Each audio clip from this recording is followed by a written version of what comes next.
So, good evening, everyone. I'm Dr. Edson Burton, and I have the pleasure today of interviewing novelist Tim Kindberg. Tim is a computer scientist, creator of the social media platforms Vorb, North Screen, and also the company consultancy Matter to Media. He's also a senior lecturer in computer science and has been so in various locations, including Queen Mary College and ITU Copenhagen.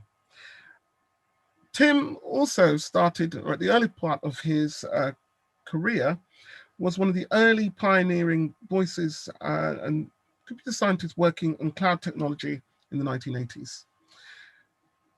I want to start, before we interrogate Tim further, Vampires of Avonmouth, an incredibly dense and ambitious read.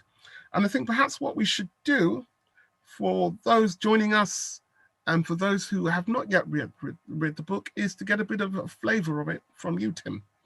So would you like to start off with a reading?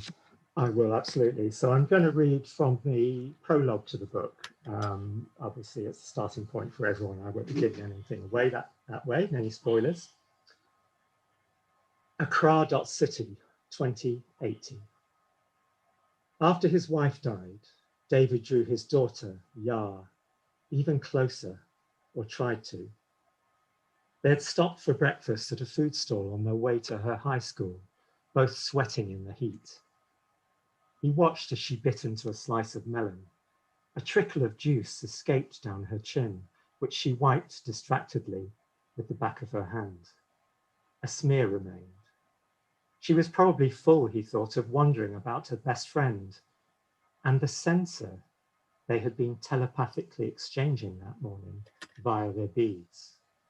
Images, sensations, and thoughts sent by one appeared almost instantaneously like tiny dreams in the mind of the other. The mental link was supposed to be unobtrusive, but he could see the arrival of the other girl's transmissions reflected on Yar's face. He would have turned off the wireless connection if he could. As the traffic of market goers passed them, he tenderly wiped her chin with a corner of a serviette. Last night, he'd dreamed that she was taken from him, kidnapped. And when suddenly, in the bustling reality of that morning, a young man pushed by them quickly through the crowds, his detective's instincts bristled. But the man disappeared as quickly as he had arrived. "Dad," she grimaced as David turned back to dab at a spot of juice he'd missed. She was still embarrassed by him, no matter what he did at age 16.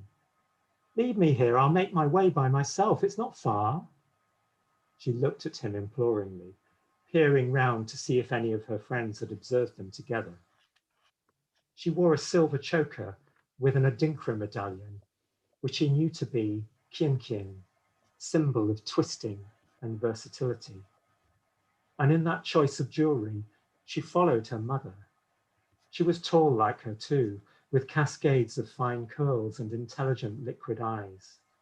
He wanted to pinch himself every time he looked at her, every rare time she confided in him. He wondered how long it would be before she left him altogether, to go her own way, twisting, versatile. "No, you're not going without me. Ready?" Yar pouted, but she never disobeyed him. She tossed what remained of her melon slice into the bin. David knew only too well that danger lurked in Accra.City, especially since his promotion from beat policing to tracking down the renegades, criminal hackers that is, who had turned against the government. David could never tell Yar about the lengths to which they would go for a piece of the government's profits. They didn't speak for the rest of the way as they crossed streets nimbly, carefully avoiding the swarms of bikes and trotros filled with passengers. After he'd left her at the school gates, David switched on the beads embedded on his left wrist. He left them disconnected whenever he was off duty, sometimes even when he was at work. He sent a telepathic message of love, like an intuition to Yar. It was no surprise when she didn't respond. He couldn't bring her mother back, just as he hadn't managed to heal their estrangement before she died a year ago, however hard he had tried. Yar had wanted so much for them to be reconciled. Her mother's loss was still fresh within her. She felt it with the keenness of her age. Loosening his tie in the damp, oppressive heat, David decided to take a few moments to himself on a bench in the shade of tall wawa trees. He looked up into the spreading foliage before taking a seat, then clutched his hands together, tense about the case he was working on. David's job was to hunt the renegades down, and there was one particular individual whose scent he had caught. At the thought of this man, who was known to have tortured anyone who got in his way, David rose and moved on, unable to sit still. All that day, he flashed his badge and made inquiries, repeating the same questions endlessly, receiving the same practiced blank stares. Accra City knew better than to rat on criminals whose technologies were so far ahead as to be indistinguishable from magic, dark magic like electronic voodoo. The figures that had started to appear in the city's trees over the last 6 months were a grisly testament to their powers. As he followed his investigations, taking trotros from one part of the city to another, David hoped he wouldn't see any of them. Yet he felt compelled to look upward on his journeys. These unresponsive, void-staring husks of human beings climbed into the branches instinctively and tottered until, finally weakened, they fell like empty wing-clipped angels into the Accra city streets. He had seen one fall with his own eyes, but hadn't been able to get a close look. Agent Edson Special Branch, who appeared on the scene as soon as the first reports came in, kept him back, along with everyone else, while they took the corpse away. No one, outside Special Branch anyway, knew much about what had happened to the fallers, or why. It appeared that they had had their minds removed. By all accounts, they were people with no known criminal connections, ordinary folk in sales, finance, energy, as though they'd been picked at random. Everyone knew it was the work of the renegades, who maybe were not entirely in control of their experimentation for all their vaunted abilities.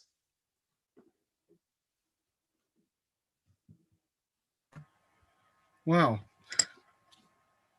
Just a little bit of a few housekeeping rules. We are going live on YouTube, which does mean that for anyone who doesn't want to be seen or visible, please turn your camera off. I should have said that at the start. And we also, because there's a good number of us, if you could put your questions in the chat, and we might pick up some of them during what will be the first half of our time, which is me talking to Tim. Otherwise, we'll save them towards the end when that chat's over and we'll field the questions there. So I'm sure you've all got lots to ask Tim, but I want to kick off with a few.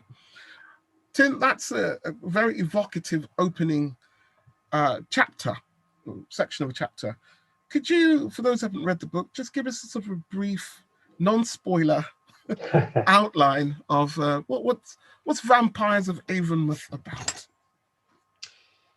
So it's about Detective David, who we've heard from. It's not really a spoiler, because if you get to the end of the prologue, you'll realize that he's had to exile himself from this daughter that he loves so much. And the reason that he's had to exile himself is vampires. I won't say more than that at this particular point. And he exiles himself to the place he comes from. So this is obviously Accra in West Af, as it's called, in 2087. He exiles himself to a city where he knows somebody still in the UK, because he's been in Ghana for a long time. And that place is Avonmouth, which is a place that's unrecognizable from what we know today. And so this is set in 2087 in a future where two technologies have really held sway. And it's really about David's reckoning, not just with vampires, but with the technology that is basically being used to tyrannize over people in the rest of the world, not so much in West Af as it happens. And those two technologies are the one that you just heard something about, which is that these guys that we are in fact slaves to right now, aren't we? I'm nodding. Forget these have gone. These are nothing, right? Because in 2087, effectively, Elon Musk has got his way, and we have direct brain-to-brain internet connections, so that I am able to compose a thought or an image. And if we were friends on this new internet, Edson, I would be able to transmit telepathically a little thought to you, right? And there's no need for typing or phones or screens, because it becomes imagery conceptualized in your mind. And so David arrives in this world where everybody is cognitively completely trammeled, as I think is the word I used in the book, and effectively enslaved to this world of this content that's going backwards and forwards. And David becomes a policeman in this world. And it's really the story of him dealing with his own vampire problem and that of a woman he meets and falls in love with, actually. And that's the kind of arc of the story. So it's about the oppression within himself. It's about the systemic oppression of the technology in that period. And it kind of begins with a ship going from West Africa to, I mean, it would really be Bristol ordinarily, but of course ships don't come into Bristol anymore. They stop at Avonmouth, which is where the port is. But it's the reverse of the slave trade direction, which kind of hooks into the themes of the book. And an interesting sort of liberationary, in some ways, kind of take in that case, because West Africa is bringing a different liberatory energy in that case. Yes, indeed. Yeah. So just so you've had this background and continuing fascination and interest in the relationship with mobile technologies and so on. How much is the book prophecy? How much of it is fiction? So it's an exploration of how bad things could get if the technologies that we have at the moment held sway or continue to hold sway in the wrong hands, as they mostly are at the moment. And so I don't actually technically believe that these things could be achieved. I mean, the other technology I didn't mention is artificial intelligence, which is widely deployed, even though it's a bit shit in this world. And I don't believe that it would be anything like at the levels that I portray in this book. Also, I don't believe that this internet mind connection could really happen, certainly not on those timescales. I think we're talking centuries, not, 3/4 of a century or something.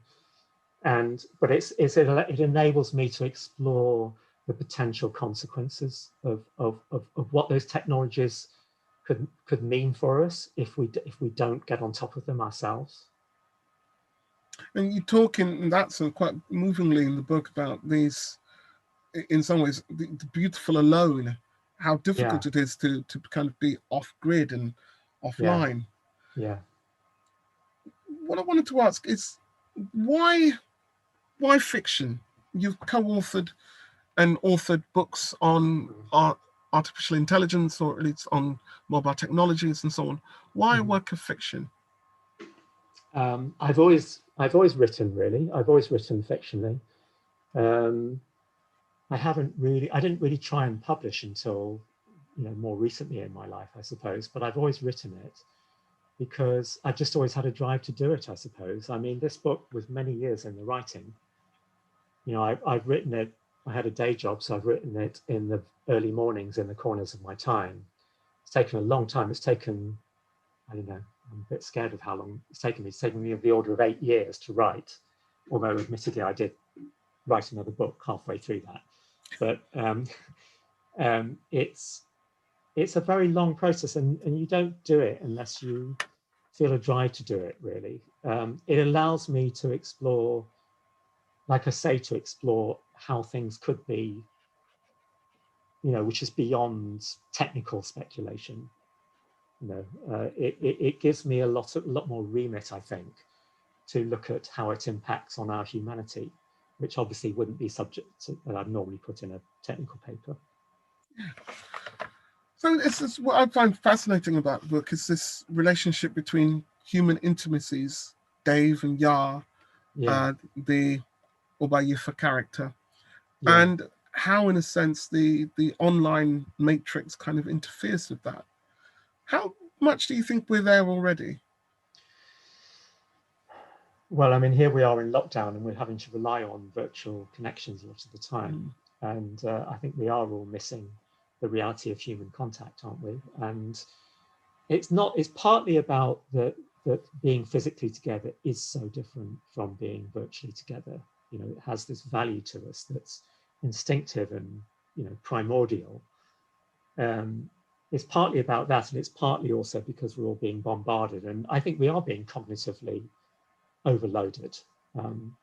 And it is taking us away from having a sense of what our true direction is and who we actually want to be with and what human communication used to be like in some respects.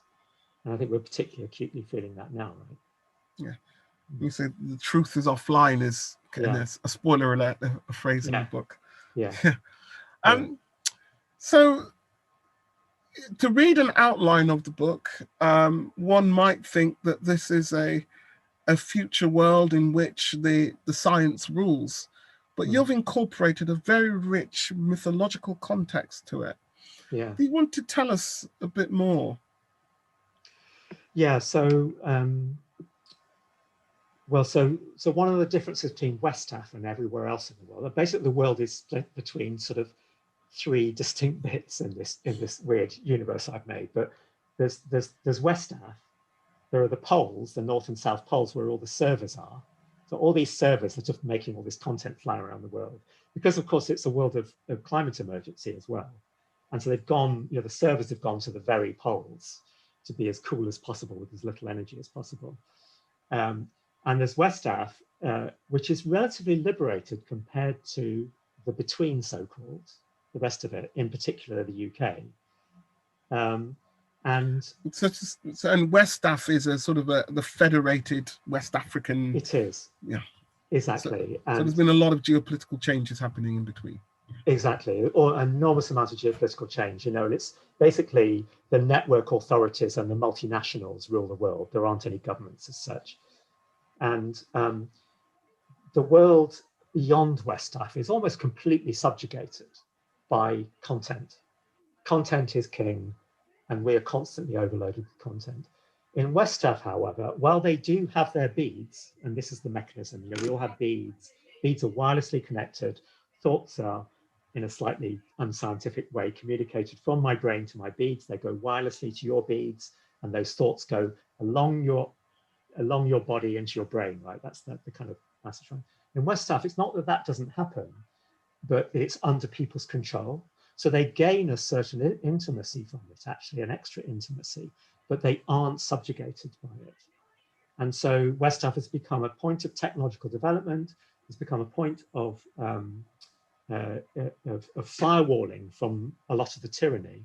But it's also this place which stimulated me as one of the causes for me to write the book of, as you say, this mythology and this symbology, actually. And so West Africa has vampires. I mean, we think most people think vampires come from Transylvania or live in small town America, right? People do not normally think that there are vampire traditions elsewhere. And in fact, they're all over the world. So if you pick up a book on, sensible book on vampires, you'll find vampires are everywhere, right? In mythology all over the world. It's a real sort of collective unconscious thing. But there are particular forms of vampire in West Africa. One of them is the Obeifo, which consumes blood, actually, but also consumes people's mental energy. And get this, has a phosphorescent anus. Go figure. And flies around, okay? And I don't put that in the book, by the way, but I just thought, a bit of an extra there. Okay? It could be in the movie. Could be in the movie, yes. And so there is all this vampire lore, and obviously there are the religions of there, and the word voodoo comes up pretty quickly in the book. This is essentially the kind of elemental vampire spirit. Now voodoo, actually, I've been a bit tricksy there, because voodoo's per se, voodoo, and of course voodoo. So by the time voodoo gets to the enslaved parts of the world in the Caribbean and southern United States and Haiti, for example, it's become voodoo, and it's become rather transformed by people's lives and circumstances of slavery in all of those places. But the word voodoo is actually, you know, it's a sort of general. It's like Roman gods or Greek gods. You know, it's the deities that were considered by people in West Africa to exist in their world. You know, so there's this enormous culture of supernatural beings, whether they be deities or you know, vampire type creatures and other sorts of creatures too. And the other thing that is very important in the book is when I went to the National Museum of Ghana in Accra, I saw this exhibition of adinkra symbols, and I took back with me this book, which really, this book in a way is the key to my writing the book. And it's filled with these amazing symbols. And actually Ketch Wakolo, who's on the call somewhere, who's one of my illustrators, she did the internal illustrations in the book of these adinkra symbols, done them really beautifully. And they have fantastic meanings. I mean, this one here, Sipo, means the knife thrust through the cheeks of a man about to be executed to prevent his invoking a curse on the king. You know, so you've got this amazing meanings, you know, all the way through. Let's talk about Pam Pansy, because Pam Pansy is a character in the book I recently discovered, actually. My wife pointed this out to me. It's used as a hashtag in the reparations movement, hashtag Pam Pansy. And the meaning of Pam Pansy, of the adinkra symbol Pam Pansy, is that which cannot be crushed.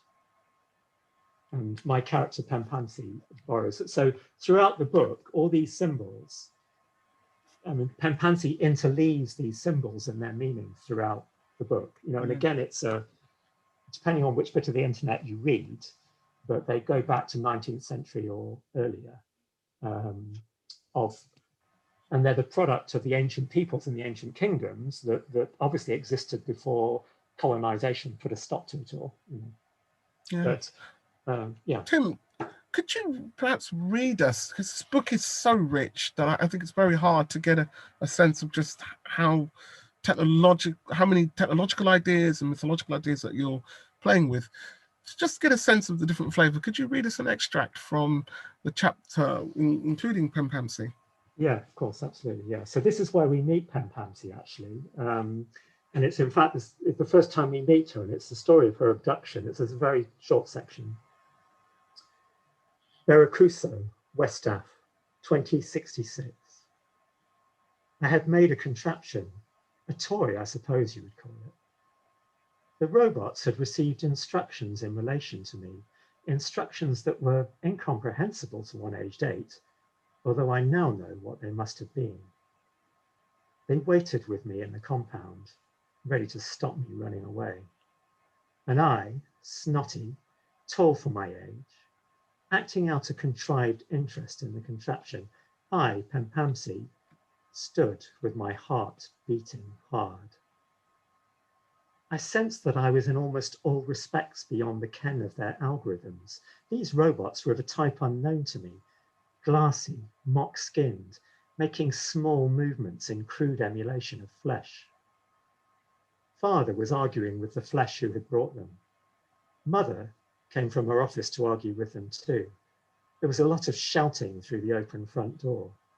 Both my parents were violent of tongue at the best of times. They would have been wrangling about the price being paid for me. The visitors didn't shout back. As I later realized, they didn't need to. They had come to state certain facts established within the network and not the business of the flesh work, especially not in West Af. To this day, my parents could never have known about the exact nature of their only child's exploitation. By I and I, as it would transpire, not some mere multinat in the pyramid of the between. The flesh left in their module, and the robots took me away by the wrists in theirs. Wow. And the flesh is? So the network and the flesh work, you're either network or the flesh work. I mean, we are the flesh work. It's a kind of, you know, we become the flesh work. because we're kind of bodies that carry content around. Right? That's our kind of main purpose in life, to buy stuff and to move content from one place to another by our minds. And sorry, guys. And the network is the network. You know, it's the robots, otherwise known as dodgies, which we can talk about if you like, about what that's all about. And you know, the network is you know, it's like the internet. If you imagine all the you know, Facebook, Apple, Amazon all sort of got together and they're one big, really nasty entity kind of thing. You know, there is such a, as I keep saying this, but with all the layering, it's intriguing for me. What was your journey to, what was the original idea, and how did the other inspirations kind of come on board and so on? Yeah, I mean, it's a bit fuzzy in my own brain, to be honest with you. I know the basic things are getting the book of adinkra symbols, well, being really inspired by Accra and seeing certain things in Accra. Even for those of you who've read the book, you know there's painting, there's quite a bit of painting that goes on in the book. And I saw that in Accra. I remember seeing a poster of this guy who would paint your portrait. I also bought a painting by somebody in Accra and brought it back with me. So there was this beautiful paintings being made there. And that kind of inspired me. The adinkra symbols inspired me. And this whole, the technology, because I was also visiting technology establishments. I was visiting these tech hubs in Accra when I was there. The technology inspired me. All those things inspired me. But the other thing, and I don't really remember this, but somebody somewhere at some point did tell me about a vampire arriving in Avonmouth, right? And so that kind of, somehow that didn't leave my brain. And then by the time I'd been inspired all these things and I wanted to write, I just felt myself coming back to that idea. And I looked for it and I thought, well, God, that's a story, isn't it? Where is that story? So I looked and looked and I couldn't find it. And I'd forgotten who told me this. And I couldn't find it. So I just started writing it. I thought, well, I'll just write it then. You know, I'm just writing this thing. Of course, when you start a book, you don't think to yourself, I am writing a novel. It is definitely going to be a novel. You know, you start writing something and you just see what happens, right? So you're kind of playing at that stage. You're playing with the ideas and seeing where they take you. And that's how it came about, really, you know, and the adinkra symbols wove their way into the story. The ship, you know, there is a ship called for those of you who've read the book, there's the mechanic Christoshny, which is in fact a ship that is currently going around the Baltic, but in the story takes people from West Africa to the west of England. All those things kind of, you know, you just find them and if they're interesting, you just work with them. So. How did you arrive at the language? This is a fascinating thing in the book. You've got the Bodais and so on. What did you leave out? Because I know that you've I did leave some stuff out, actually. It's hard to believe that there are some neologisms in there. How did you arrive at those kind of decisions? Because as I say, there's a lot of inspirations for you going on, and I don't know. It's the imagination is a wonderful thing, isn't it? You just these things just happen to you. You know, so robots are called Bodais, and that's bod plus AI, pronounced Bodai, and that's because there's a rather fluid relationship between robot bodies and robot minds, if you see what I mean. And different robot minds can occupy different robot bodies at different times. And there's a shape-shifting robot called Breakage, God knows where I got that name, who is quite important in the book, actually.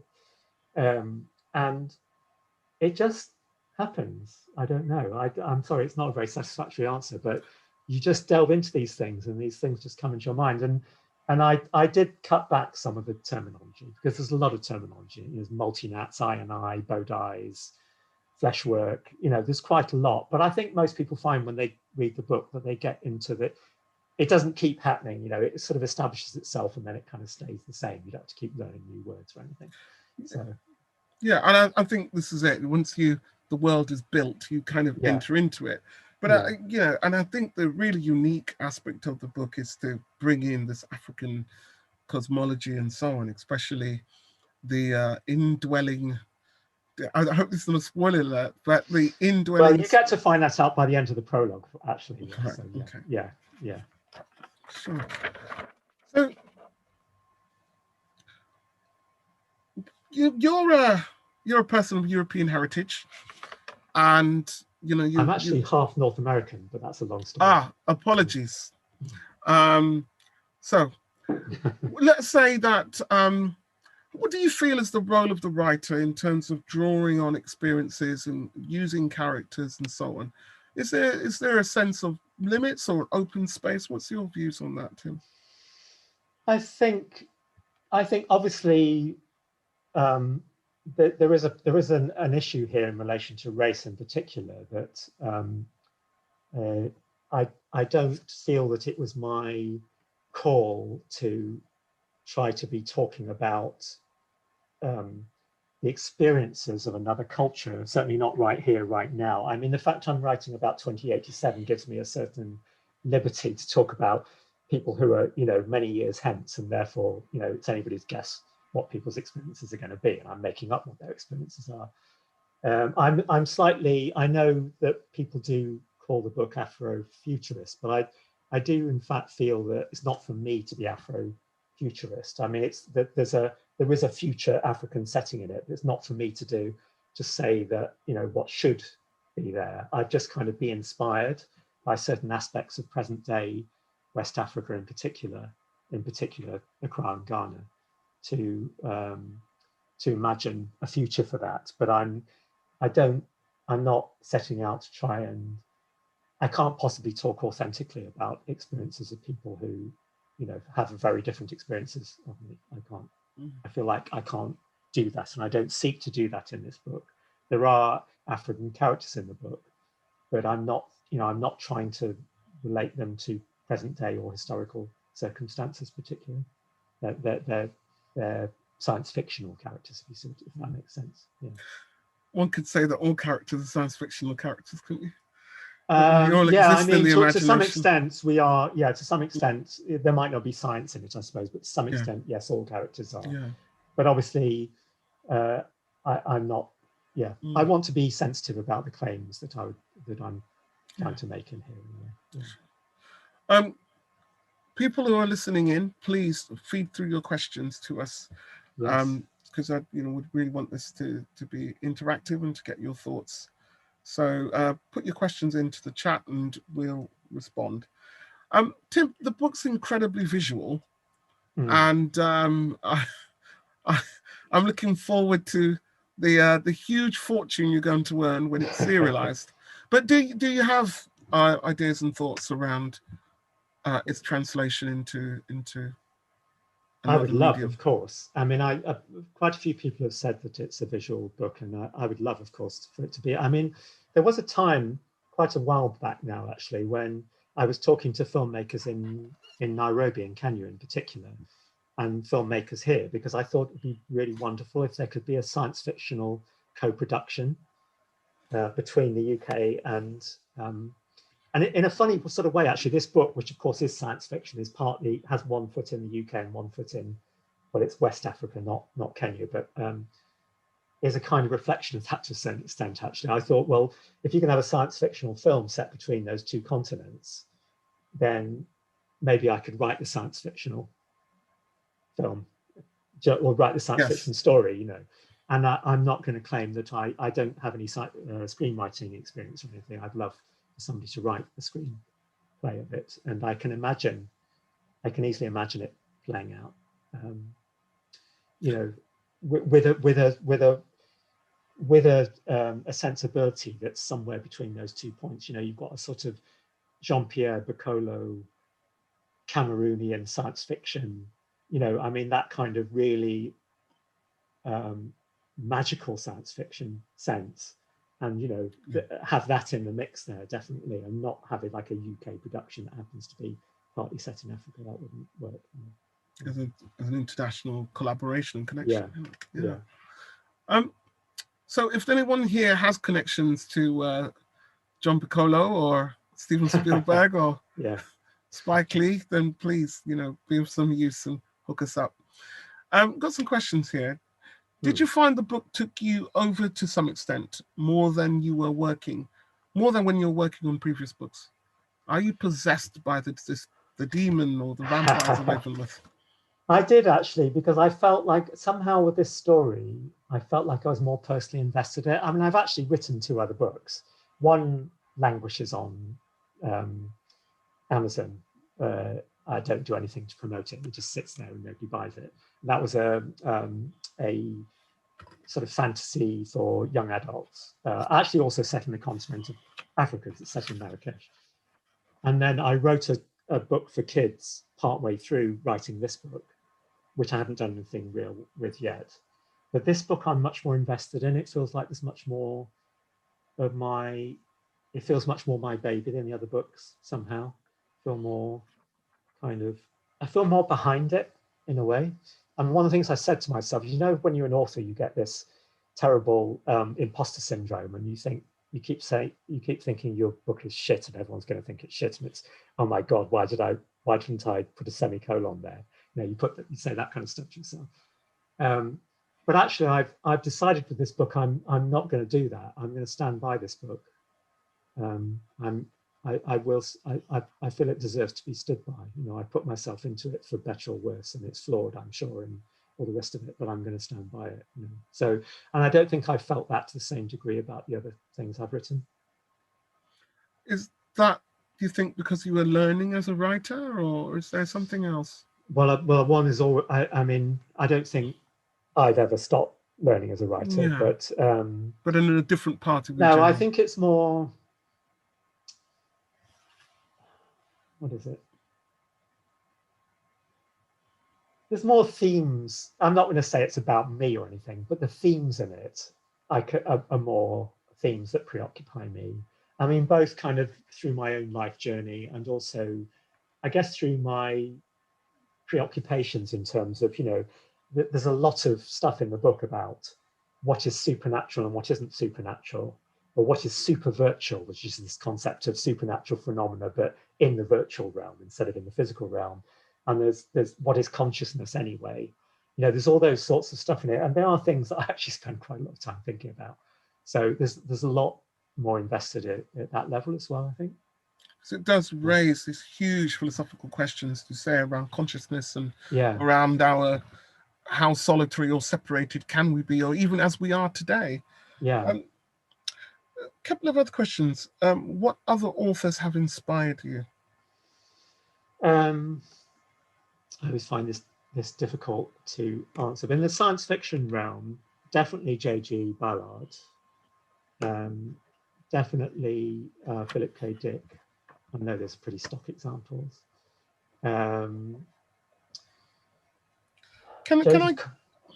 Joseph Conrad, referencing The Heart of Darkness, which also comes into this book, which we could talk about actually.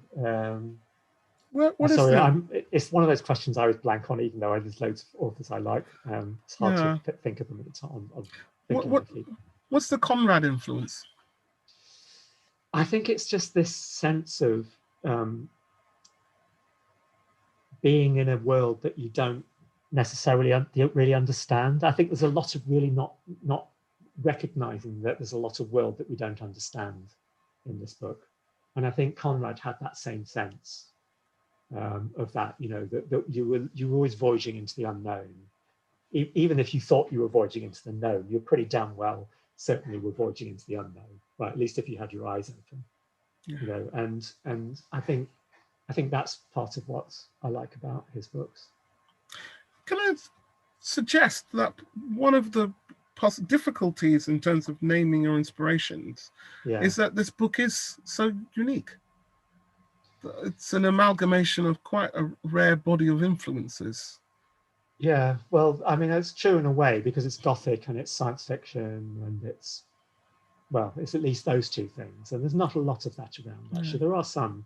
Alia Whiteley, actually, is a good author I like a lot. The Loosening Skin makes me think of an example of her. She's science fiction. She talks about a world in which people shed their skin every 7 years. You know, I wish I could. Yeah, well, we all wish that. Yeah, exactly. And you get this sort of baby skin that comes back, you know. But you know, that's another example of someone who works in the sort of Gothic and obviously, you know, Frankenstein. It's science fiction as well, isn't it? You know, it's Gothic and it's science fiction. And I quite like that idea of working in that. And you know, there are definitely Gothic tropes in here. You know, I mean, just about everyone is a lonely person as I think we were discussing the other day, everyone in here is a lonely person, and they're all trying to find a connection with one another, you know, and these are all Gothic tropes, I think, you know. Yeah. Yeah. But you are loyal to, I mean, some might say this is quite an incongruous juxtaposition, but it's something about your loyalty. The Vampires of Avonmouth, you know, we don't spring up as a sort of a Hollywood destination. No. And you've linked Avonmouth and Accra.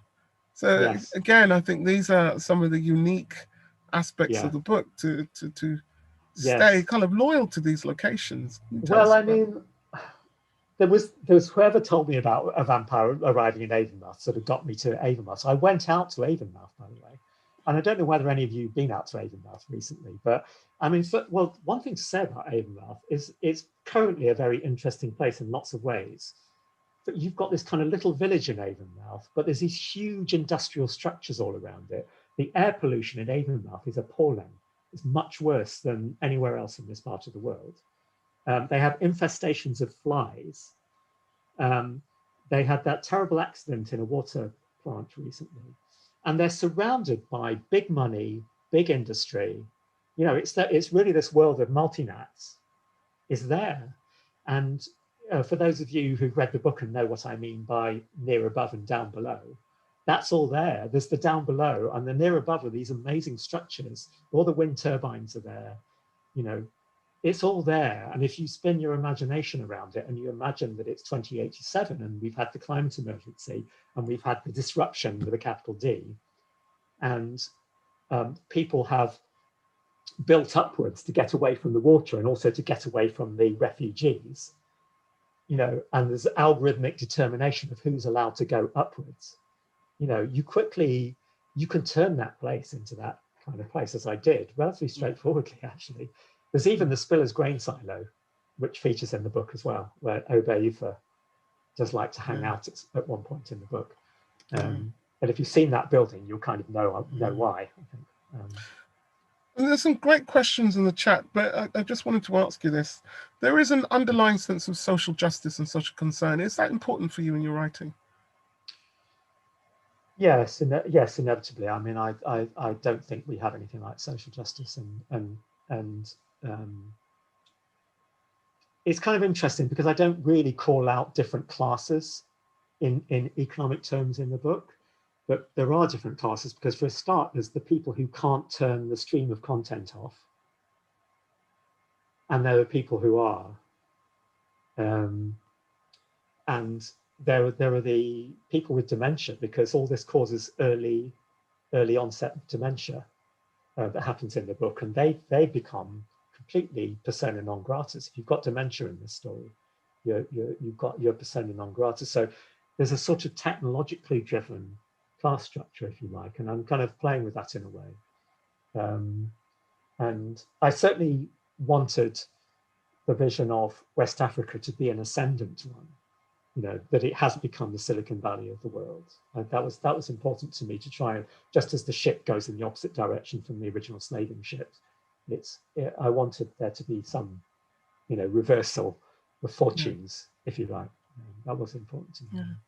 Do you think then that there is a potential for, so this is in some ways a kind of a dystopian warning, but what do you think are the connective possibilities for human beings with our online world?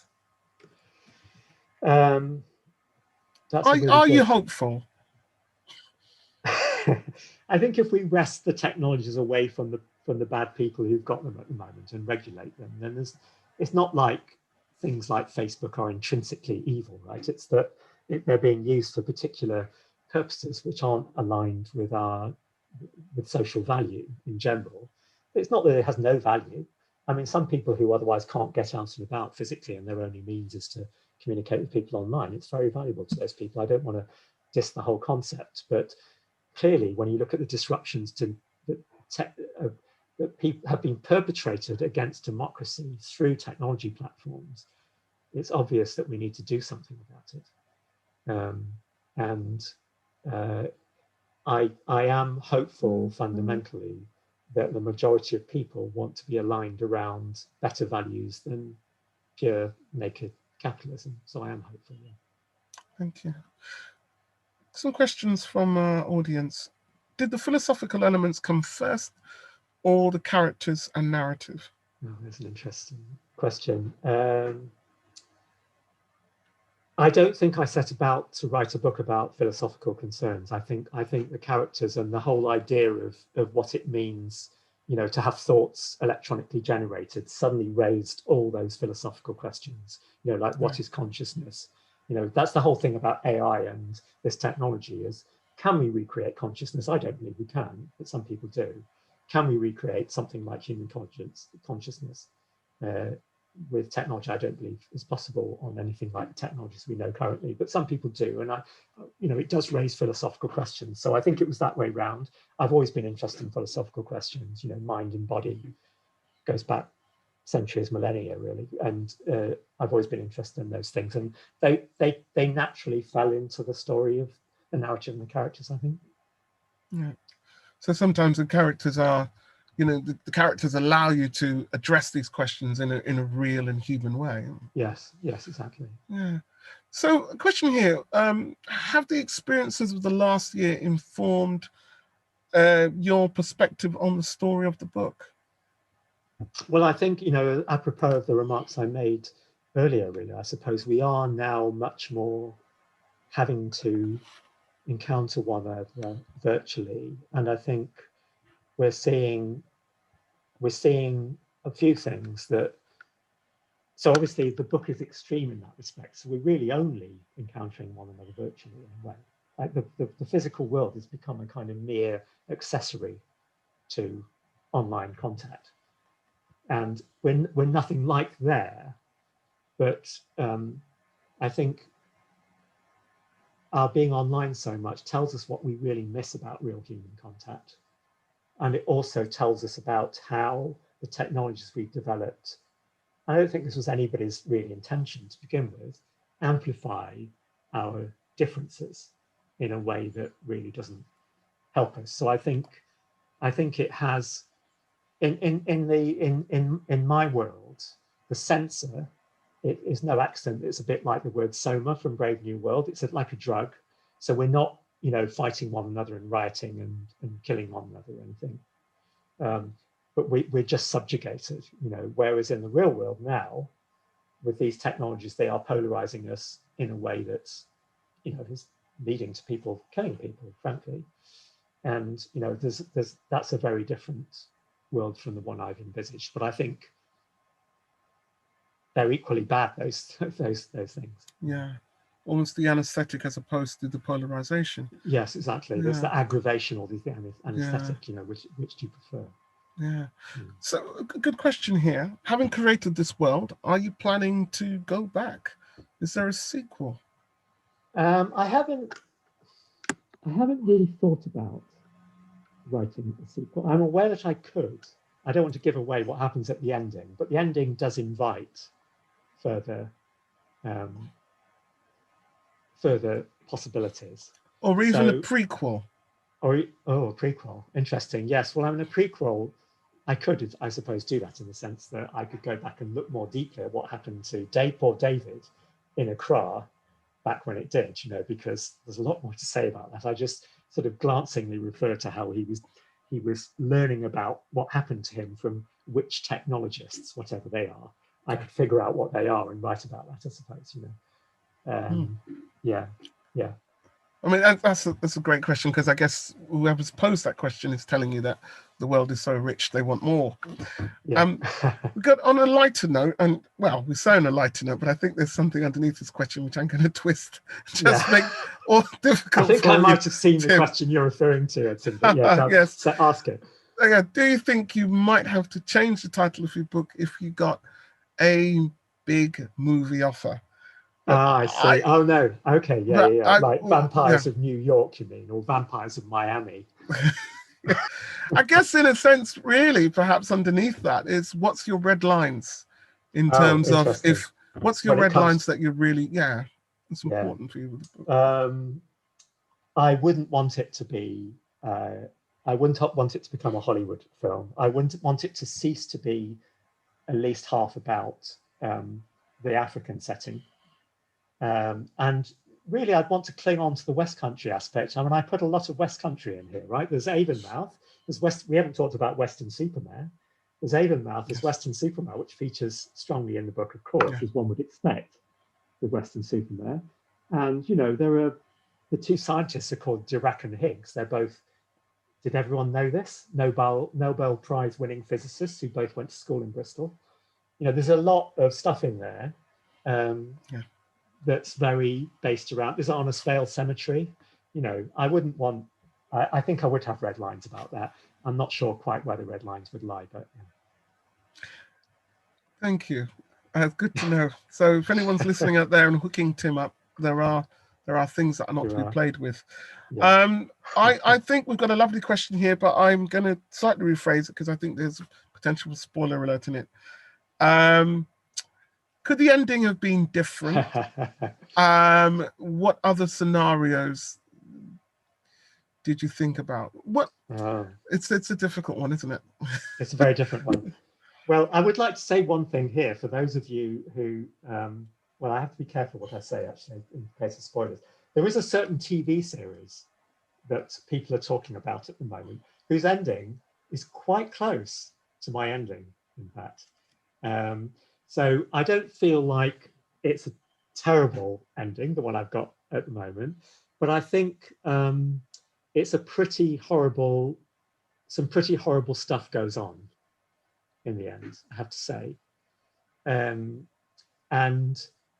I do feel, though, I went through a lot. It's hard to remember, you know, when you're writing, one of the things you have to do at a certain point when you're writing a book is think about what the ending is going to be, right? You might change the ending ultimately, but if you don't have an ending, you're rudderless. You just go all over the place. You have to have an ending. And to be honest with you, it's quite hard to remember I don't think that was the only ending I considered.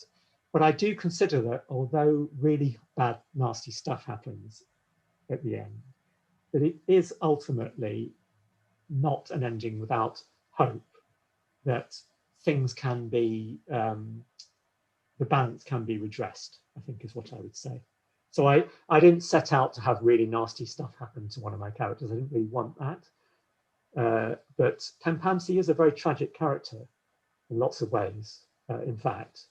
And there is a tragic thing, there are tragic things that continue to happen to her. But I don't consider that she cannot be redeemed, you know, that she can't be led back to a happier place.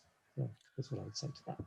And in saying that, talking about the writing process, do you feel that as a writer, sometimes you might have an intention or an inclination, but are you wrestling the characters or the plot wrestling the characters, or do sometimes they take over and says, this is what needs to happen?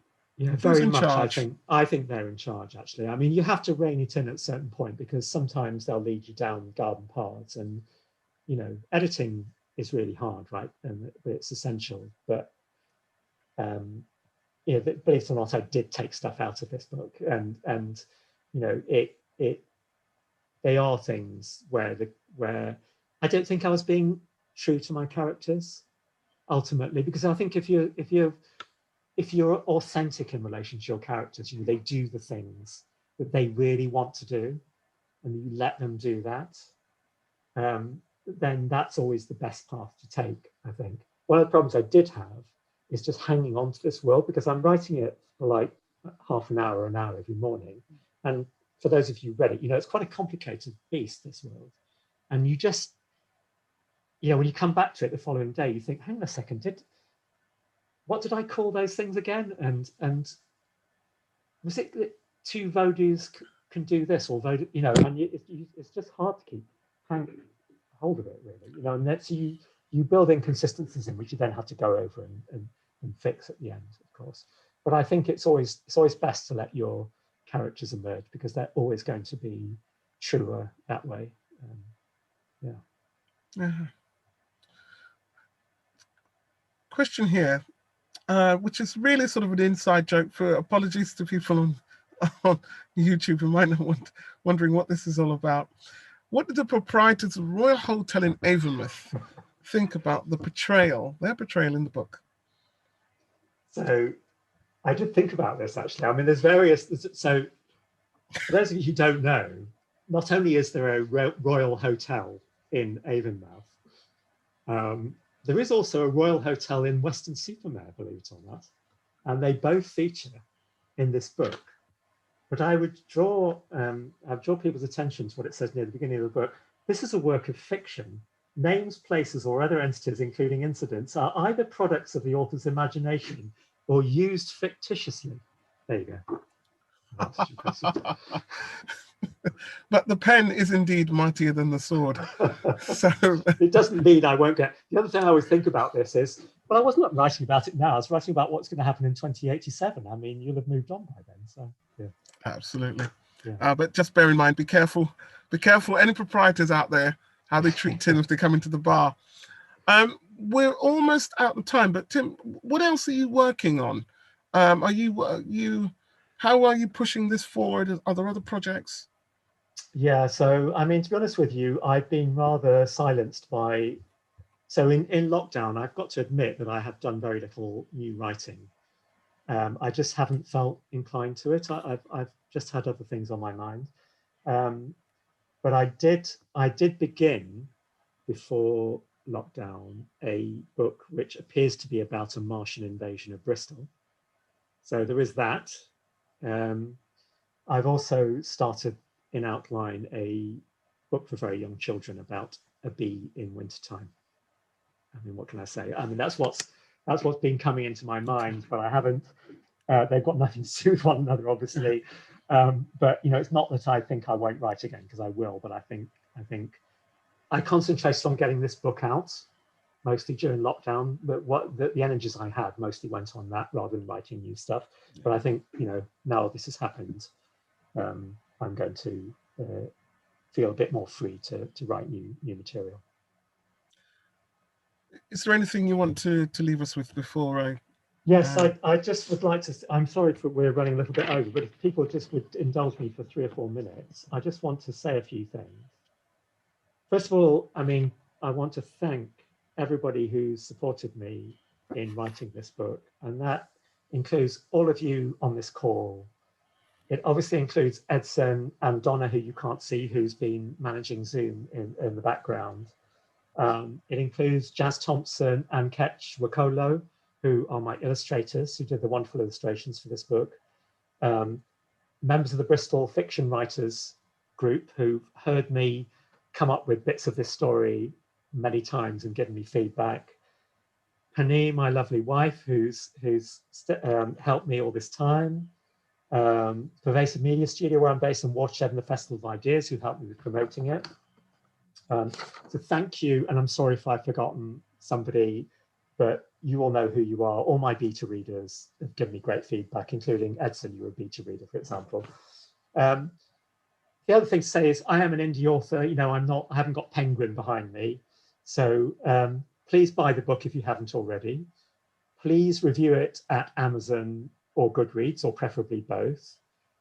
When you buy the book, by the way, I'm giving £1 per copy to the Trussell Trust. Please sign up to my newsletter, because I will be doing readings and things when we get out of lockdown and other things. Just go to vampiresofavonmouth.com and you can find out, you know, where to buy the book and everything. And Donna's put links in the chat. And last but not least, I have made these very special Vampires of Avonmouth postcards. Now, these are not just any old postcards. These are grapevine magicked postcards. And what that means is that those of you who receive them, if you take a picture of them and you send them to the WhatsApp number or the Telegram address that's on the back, my software will recognize what you've sent to them, and it will send you some special content that you can get no other way. There'll be a narration, and there will be some photographs that I took. Hotel Royal might even feature in the photographs. And you can't get that any other way, right? And that's Grapevine. That's the platform I've made with Lily Green of No Bindings Publishers. And so I'm going to give 10 of these to the first 10 people who send me their postal address. Send it to the address that's in the chat, but it's basically vampires@matatumedia.com, but look it up in the chat. And the first 10 people, I am going to write and stamp on these postcards and send them to you, and you will be able to get those extras. And that's everything, except if anyone wants to stop and chat for 10 minutes, I'm very happy to wait around for a bit and unmute yourselves and we can have a chat. Okay. But thank you all so much. Can I just second what Tim has said and just say again that this book is such a unique read that I really urge everyone to read it and to enjoy the world that Tim has created. It's a real, I think, pioneering journey of the imagination and syncretism of different elements. It's quite special. Thank you, Tim. Thank you, Edson. Thank you. And thank you, everybody. By all those who are going, and everyone else, just hang around, please do.